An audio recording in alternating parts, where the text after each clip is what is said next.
I was returning home by moonlight on one occasion alone after a bazaar, and had sent the servants on before. I had passed safely over the dangerous plank, which at that time, constituted our only means of crossing the river. I was mounting the steep path when, I noticed that crouched down on a stone, with his face buried in his hands, was our stalwart cook. "What are you doing here? I told you to go on quickly and get me some tea." "Yes, missus. I waiting for missus. That corner round there. It have a bad name.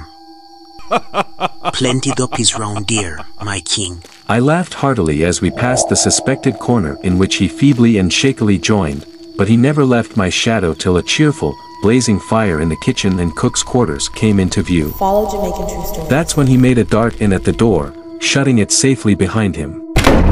Rats have a great deal to do with duppies, I am convinced. Our house had a really bad name for both these nightly visitants, but our servants and family were altogether so numerous.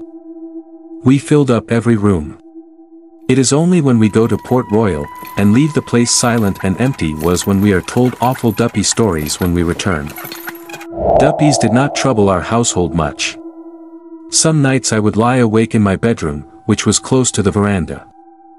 I often heard during the quietest hours, slow, pattering, uncertain steps and then some heavier body being dragged over the dry-sounding old chestnut floor, followed by a stifled cry.